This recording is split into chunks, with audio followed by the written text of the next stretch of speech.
nakakaskas ang panunutin sir nga adda dagiti kastoy nga pasamak kaya ditoy lugar tayo nga umuna duha nga punto kami tikitantay ditoy duha nga punto sir so umuna DJ agtaraken ti aso may kadwa DJ inaramid dagiti riding in tandem nga pinaltogan da di aso so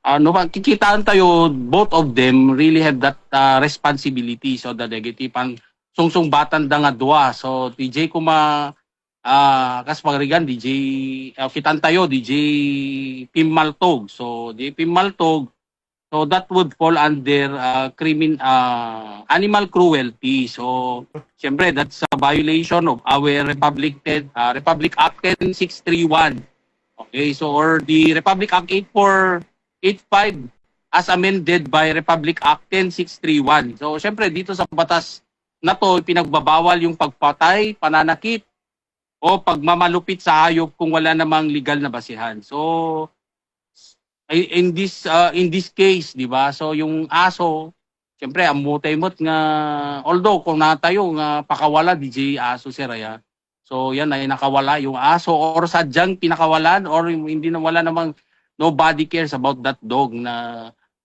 stray animal yan. So, syempre, it does not still justify the act of killing na paltugam. So, unless if that yung kanyang you are forced to kill that particular animal because of your that meron ng panganib sa iyong buhay. So, syempre kung may panganib na sa iyong buhay, so definitely you have to protect yourself. So, it's a form of self-defense.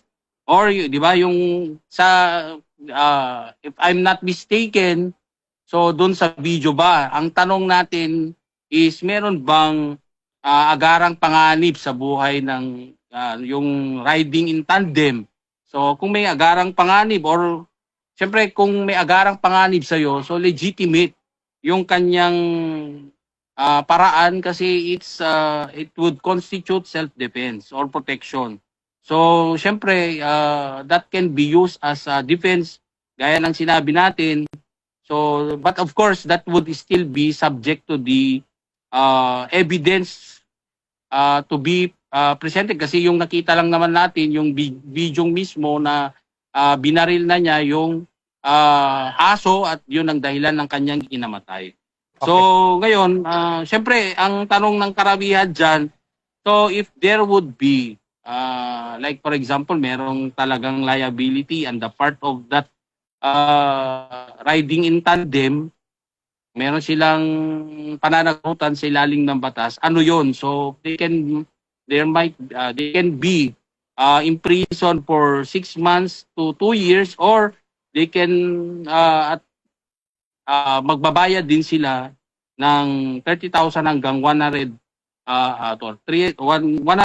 depende sa bigat ng kanilang paglabag. So if there is the presence of this what we call aggravating circumstance na merong matinding kalupitan or so of course mas mabigat yung parusa. So yun ang kanilang kakaharapin. So on the other hand, so explain na rin natin. So sa panig naman ng yung may aso. So syempre alam natin kung yung panig lang ng riding in tandem kasi syempre yung mga netizens natin sasabihin nila na oops, parang it's so unfair. Di ba na yung pananagutin lang ay yung may-ari ng or yung bumaril. Kasi siyempre nasa panganib yung looking at the video para may panganib sa buhay ng riding in tandem na to. So ano naman kasi yung ating responsibilidad bilang may-ari ng mga aso kasi marami talaga namang stray animals in our area, di ba?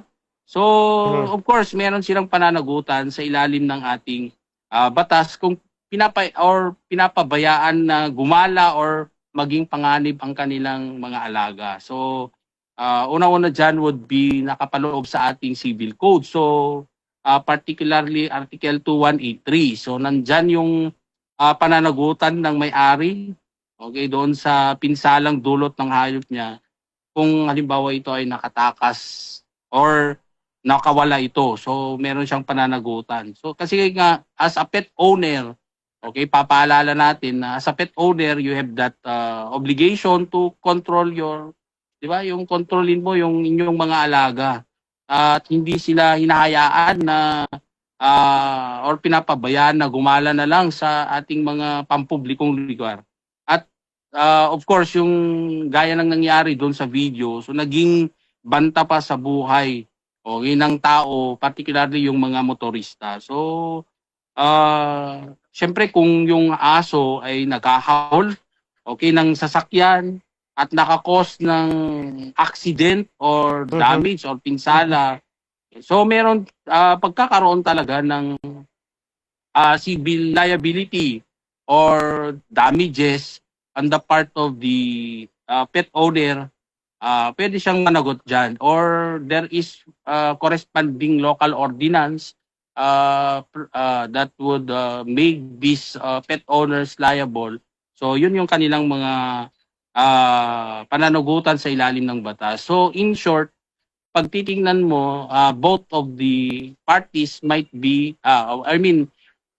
yes, yung both of the parties might be liable. Like for example, yung, di ba, yung pet owner pwedeng liable siya civilly, okay, sa mga danyos, kung may danyos na nangyari. Halimbawa, yung motorista ay yung dahil ng kanyang pagkabangga, so pwede silang managot.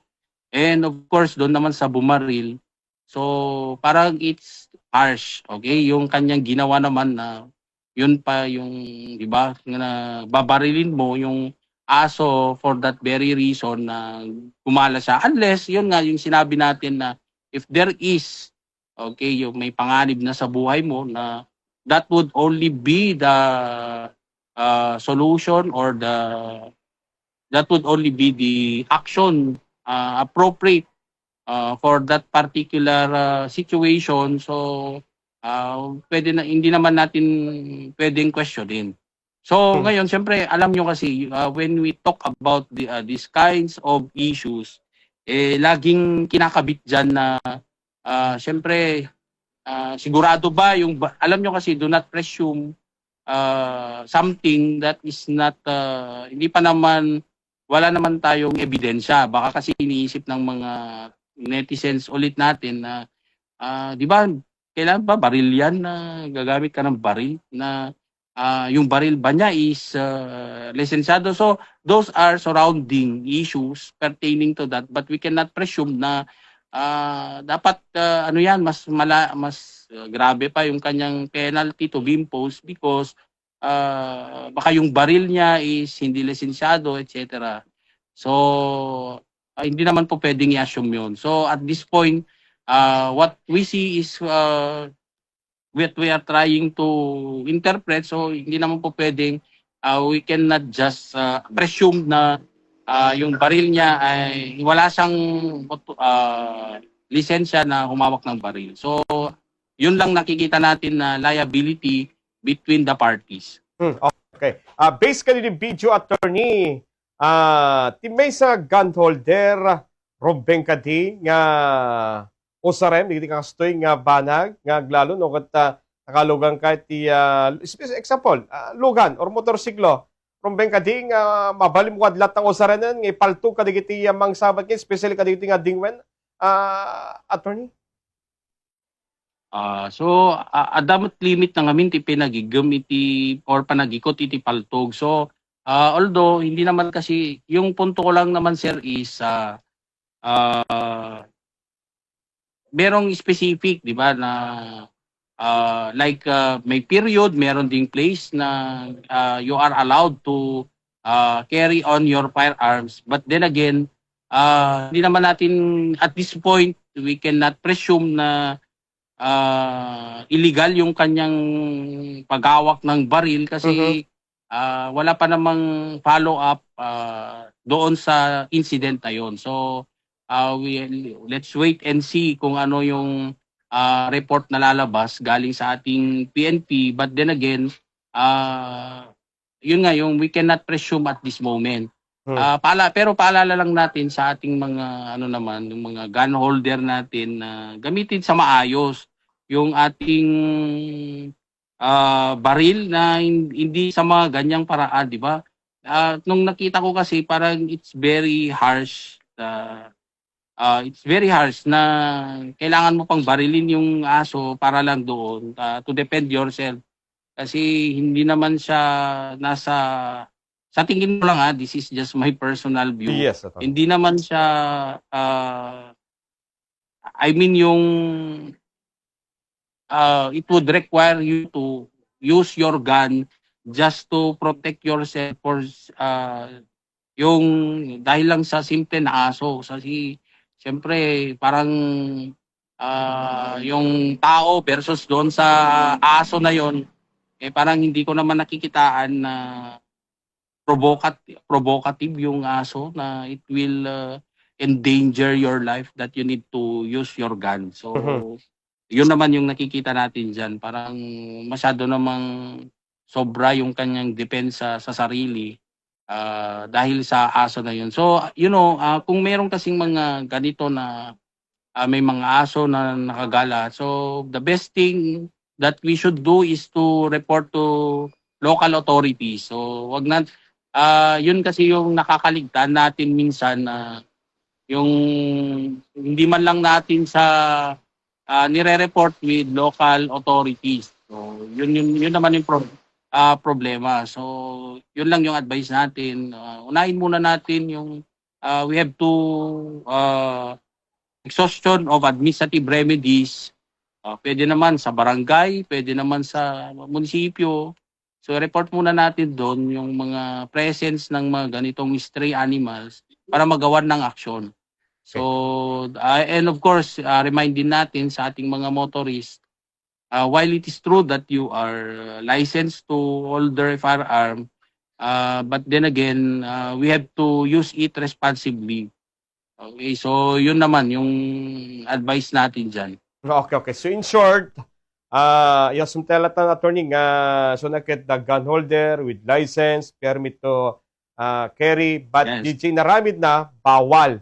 Han nga may kanatad ka sa gun holder, firearm holder nga maipaldog mo latan, bawal DJ. Kumbaga, linabsing nan, dito paglantigan daan ti lisensya ti paltog attorney. Yes, sir. Yes, sir. Okay. Attorney, so kadigitoy, nakunam tatay nga possible, kasi bati sa diti amon, no, ditiket na paruk at laeng, wano dati nga bulos dito digiti ason, or nakalibas kumbaga, yan ti kulungan na. So, dakkel ti responsibilidad ti akin taraken ti aso, kumbaga, aday ti sungsungbatan na no yung kaso kumaan o ti maamuan at kita kintarakan attorney. Okay, so syempre yung like what we have mentioned earlier. So meron kasing ano yan a civil code provision. So ibig sabihin it's just a civil case. Wala pa namang law to criminalize yung digital may kunang nga bulos nga aso DJ owner kat may balod may panggap ka dayto So DJ mat lang amin ti lintag nga daan kanya tayo iso nga we cannot just ti kunada nga rod nga wish lang digiti netizens tayo nga no mabalbalin ka tada kung mga panakay balod na. So it's up for our legislators to come up or to gumawa ng batas that will criminalize digiti owners or pet owners of stray animals. So yun naman yan. And of course, doon naman sa yung may license to own and possess firearms. So be responsible. So hindi ibig sabihin na meron ng lisensya yung baril, pwede mo nang dalhin na lang kung saan-saan. So may mga limitation tayo dyan. Hindi rin sa bawat pagkakataon ay pwede mong gamitin yung baril na yan. So dapat yung paggamit would always be in accordance with law. Like for example, di ba yung gamit yung self-defense. Okay, so gagamitin yan sa self-defense and lawful purpose. So in that case, parang very too harsh na gagamit ka ng baril para lang protektahan yung sarili mo sa isang aso. So na hindi naman hindi naman yung aso ay very aggressive, passive aggressive, something like that na behavior that would endanger your lives na kailangan mo pang gumamit ng baril. So yun naman yung natin. Parang kasing nakita natin parang nanggigigil yung nakamotor na bumaril doon. So, and of course, paalala na rin natin sa lahat na yun nga, yung mga stray animals natin, as much as possible, we have to look after them. Otherwise, we will be answerable under our laws. Mhm. Okay. So, kumbaga, mababalaw DJ Pimaltog, kan ang damat ti panakababalaw dito akin taraken kay bulos nga aso. Well, sir. Yes, so both are really liable under our law. So, mayroon sila parehong pananagutan. Mhm. Okay, attorney, in regards ka dito yung topic na attorney, kasi doon digiti na disgrasya, iti probinsya di Ilocos Norte, gapo pa lang kadikiti responsable, gagtartaraken ti aso. Iya dumapay attorney, kat no di aso, ket nadangran di aso, or napilay man, o nanyaman dita, ngam di nakadungpar, ket saan nga nan ti kadwan pa ito reklamo no kagat agreklamo pa di akin taraken ti aso attorney no dumawet no ti madangran di nakadungpar na bullo ko uno na fractured di aso hanga na no kwan awan mga admitiran di akin taraken na attorney so kadigit ita attorney like dita ilitino beera kumusta't implementation tayo kaditi kastoy nga ordinansa nakadagiti iti pankay galot, iti aso, at kadigiti barbarangay, attorney? Yes, so I think merong merong local ordinance na pinasa ni Ma'am Caroline Arsadon Garbida. Dito'y lugar mi ngayon aprobaran ti Apo Mayor nga ni Apo Attorney Aldrin Garbida may panggap ka digitoy. So, syempre, at ang amin, it is up for although punata yung the civil code provisions pertaining to the responsibilities of pet owners, but then again, when it comes to kaya tayo nga localized version, we can create our own. So, hopefully, if we want really to intensify digiti panaka-i-implementar dagiti national laws tayo, we can also adapt in our respective locality. So ngayon, moving forward, di nga rog konak sir nga amo tayo amuti amin nga talaga ti pag sungsung batan ti tunggal maysa lalo digiti may panggap iti panagtaraknan iti aso di nga rog kunam sir nga di ba? So that DJ Aso, no kumagat, kasati pangipasan dati pamabalaw ko DJ tao nga nakagat kasi kunada di ka lamang di ka malaplos. No dikit gagatan nakataso ipalpalubos mo lahat di taman di kung kunata yung but then again hantay nga umanamong ka DJ nga kapan panunutan. So prevention is better than cure nga kunada. Adda nga rod lintag nga manayetnag nga mangipawil ti stray animals. So syempre meron na tayong liability on that part.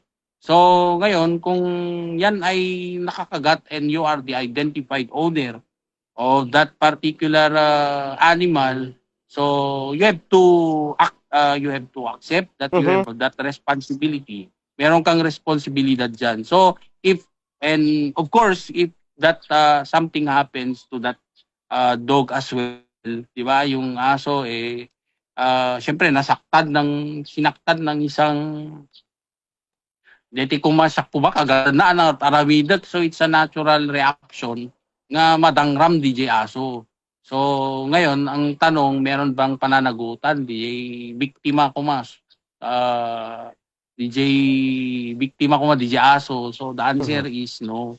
Kasi nga ro, that would only constitute self-defense. And then again, detimot nga kaya lang ibagaya kasi no makangag te digiti kasi nga kaso nga simple lang nga banag nga di pinagkakinawatan gapo ka deta nga taragan nga kimbagat or mangkagat. So kasi kami ti manggaganda no wag kaso ka ta intay J Corte agsisinango tayo. Dagos mo't nga korkortet pagsasaritaan. Although you have a legal standing ko na tayo, ay tadamot ti talaga national law protecting you. But then again, maybe hanga mabalin nga we still resort to administrative remedies. So mabalin nga intay man pelang kadbasit dita kabukbukudan tayo nga barangay. Intay iuman ijay or intayo iti lokal nga pulisya, iti report ijay or ti local government unit, ibukod tinga munisipyo. Tapno, it would also, no awampay kuma iti naramid nga lintag may panggap kadeta. So, it's up for the LGU to act on it. Kaya, so, han nga ti dagos nga kuna tayo, iti di korte, unless no, it result to serious physical injuries nga isumot talaga, ti naka-naamon, ti nagkatawag na kuman, ti isuti ng permit panakadangran mo, nga mga madikamot makatakderan. So deta siguro ti panahon nga intayo iti korte. So kung kami simple ag tinaulan ti aso i-korte ka o di ba korte nga dagos ang mabaling nga we utilize our local barangay, and of course timot local barangay tayo, we have to do our work, to do our part as well. So no dadagiti lintag tayo iti barangay, we have to intensify when it comes to its implementation kasi nagana at the end of the day kakaruba kayo lang kasi di ba na kayo may you belong to only one barangay, usapang aso agkat di la mabalin nga pagsasaritaan ko natin amin di kita nga banbanag nga nga makadaan pelang iti deta pamaltog.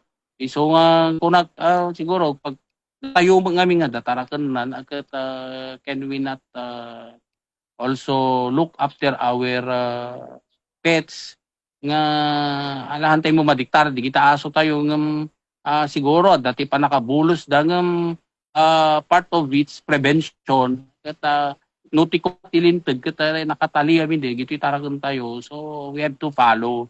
We do not have to wait for the time nga dakas tang pasawag. Datayo pa yamin to dumagat naganan ala bayamon deta tarakan nan aglisi kalatan ta anan hamoy report ta barangay ta basi tay sunto paggapaan. So then again ano kas JT mentality tayo aya ket awang nga rudlat sir bitilintag tayo na ta agpipinakawan tayo mo lata gaya mga based on our own latan. We have our own laws with our neighbors. So data yung mga neighbors nga when we are being reported for that, ang kad mga iso ti pagsisinaan ti anayo ati nagana DJ Karubayo inaramid na lang mo tay umiso. Kaya nga han nga kaputa you as the owner among kumamagami nga talaga nga italimbod di tarakan mo di kami sir DJ kasi nga punto and naganan no makita yung mga na dawalan tay aso yo nagaran no nadawol ti aso yun agkat ti italita yon kapsat aya di jay ti anana or urehan mga anak kasi prevention nga is better than cure. Dapat agkat italita yon no isutikon ko na iti lintag tayo. Uwen nga rotor ni so angket ti pagapambay ket iti rugit ti aso attorney dito ti may sa pagapaano ko digiti Ungarod deta na rugit na kasanom. Wang kasano kat oray deti social nga aso akat ham ko uri social ta aso maganda mo kay nga sawo nga dalisensya na nga no tumakki asom agrugit kuram kuma akat umay mo di tabatog mo ti pangibatugan na ti yan na tibulmulam at JT pag anana hanga mabaling nga di ta bukod ng arubayan Kasi ada digiti ngamin awit-awit da digiti aso da nga nurumwar da isumot tiyempo nga panang pa ganan ti pinagrugit da ket may nga rod mo ti kasjayhan we have to be responsible nga nurumwar tayo intay la ipasyar di aso tayo tatay tagpasyar together with our dog di ba nga mahanga kaya nga sawong nga isumot ti pinagparugit mo di aso mo dapat agad nakarugit isunan ay di arubaya mo sakbay ka nga rumwar kasi dumamin kasta nga practice papanda pa isbon ni Diana di siyempre makaungot-tumot ti karubam at apay nga no umisbo di at aso na umay kada agrugit umay mo dito'y arubayan to no nakabangbangsit di ba so we have to be responsible hanggang gapot ta social ti aso kachiwawa ka at di kay kagyaman ta nagrugit di ta chiwawa mi di ka nangina awang bibiyang ti di kita